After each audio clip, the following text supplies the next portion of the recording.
What's up, guys? It has been a while since I've made a video. It's been a long, boring summer, really, with this COVID shit going on, and I don't know. I mean, this is still a business here 6 days of the week, so I got to worry about transmissions before I can get on the buggy. But I have been messing with it. I have rode it a good bit this summer. I put another 30 or 40 miles on it. It is pretty well finished up. I got all the front end together, got the grill cut out there, hood scoop and stuff on it.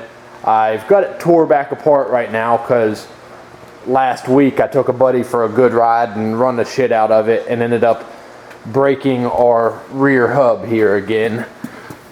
This time we actually, let's see here, right there, broke it in half. So you can look at the keyway right here. Junk. It broke it across there, and then it actually cracked it all the way across there too. So this one's junk. I took it and laid it out on a piece of 5/8 steel plate, which is a big chunk of square plate. Basically, it started out looking like it was this size right here. This is a chunk of wood, but picture big square chunk. I took my old hub here, which this was an old brake hub, but it's the same size, same bolt pattern. Laid it on, traced it out, took a cutoff wheel, and then made cuts around it, I don't know, semi-circle, and still had a bunch of big points on it in places. So I then took and drilled a hole, marked and drilled a hole directly, perfectly center of it, 1/2 inch. Well, that let me take and stick a 1/2 inch bolt through it in a nut, so I could then stick it on my lathe here and spin it. Well, I did that until we turned out a perfectly round piece of, like I said, 5/8 thick steel. There's a lot more that went into it to get to here where we're at. I just got a hold of this rotary table not too long ago. My uncle let me borrow it.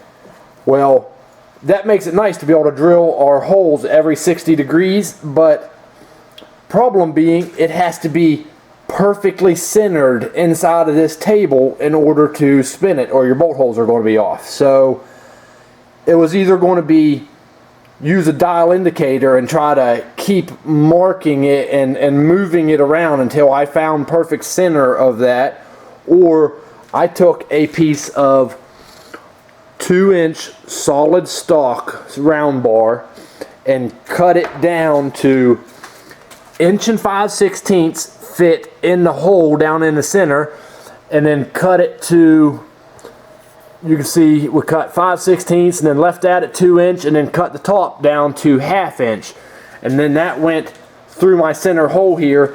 And in doing that, now the hub is perfectly centered inside of the rotary table. So I was able then to go through and drill my outside sprocket holes and tap them, and then I started out with 3/16, moved up to 1/2 inch, and now I'm up to 3/4, just drilling the big center holes out. And they are really just to try to alleviate some weight from this thing. This piece, when I started, I mean, I should have weighed it, but I know it was close to 6, 8, 10 pounds in this one piece. And that, I mean, it's small. I guess it's not going to notice it too much, but it is rotating mass, so the lighter the better. So now we're down to drilling the holes out a little bit bigger. I want to try to get them up to about 1 inch, and then we have to bore the center hole out to 1.25 inches to be able to fit over our axle. And we're still going to keyway it to get it located, but once it goes onto the axle this time, it will be getting welded on. So there will be no more spinning on the axle or braking, giving me issues like it has been. So that is nice. That is exciting to be able to finally finish this up once and for all. But while we're doing this, we're also, winter's here now. We're pretty well done riding for the year. So now we're going to get back into doing some rebuild here. I'll walk over and show you right now I've got the buggy is sitting up on a couple jack stands, but it is up about, I don't know, 6 inches higher than what it normally sits, and really that's about where I want it to sit. The tires that have been on it are just too small. They were racing four-wheeler tires that I've had laying around from over the years. Oh, actually I bought the tires new for this, but I had the wheels laying around. So the tires are about as big as I can go for an 8-inch wheel. So we have to get into changing a lot of stuff. Unfortunately, what I'm worried about is bolt pattern. I can probably get a bigger wheel, but it needs to be on a 400EX bolt pattern, and that's going to run into issues. So while we're doing that, there's a couple things limiting us right now. Number one being just tire clearance. When the wheel turns, we don't have room up here. We're going to get into the frame, and then on the rear we had, I don't know, a couple 2 or 3 or 4 inches here before it started. But while we have the swing arm tore apart here, let me move these out of the way. While we've got the swing arm tore apart, there's a couple things back here that are giving me issues. Number one, when I built this originally, I just built this on bushings, or just a piece of bushing inside of there. Well, what's happening is when you tighten this bolt up, it's sandwiching the piece of steel bushing that I've got in there on both sides, and it's wanting to bind up the swing arm. So that isn't worth a shit. We're going to cut those back off, weld bung inserts in the end of it, and then put Heim joints on the end of it, and that's going to end up extending the swing arm back about 3 more inches, and that'll give me the room we need out back for bigger tires. But then while we're here, I'm running into basically the same issue with the rear shocks. When you tighten these up, because there's no bearing in there, it's pinching the shock and then not wanting to rotate here. So when the suspension goes up, it's literally trying to put the shock in a bind and fold it this way. So it's going to be issues. It's going to break shocks. It's going to give me trouble. So we are fixing all of this while we're at it, making room for bigger tires out back, and then as soon as the rear end's done, we're going back to the front end and are going to make room for a tire up here too. There's a few things that I can do that I need to be fixed.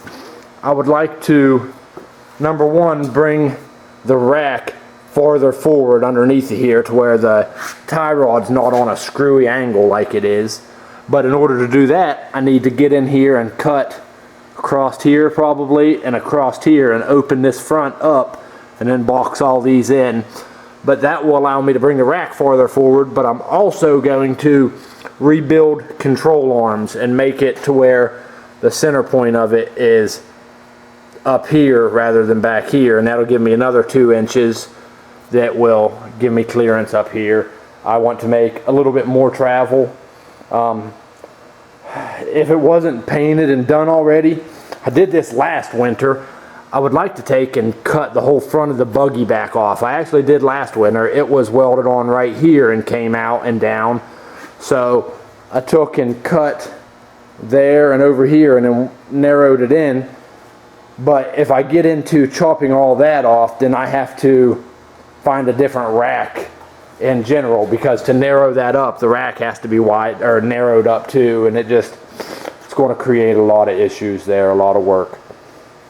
So as of right now, like I said, we're going to rebuild some control arms. I'm getting 2 stiffer coils for the front, and we got some other work, but that's it for now, guys. I am in the middle of doing some work. I'll have some videos coming for you, and stick with me. Thanks.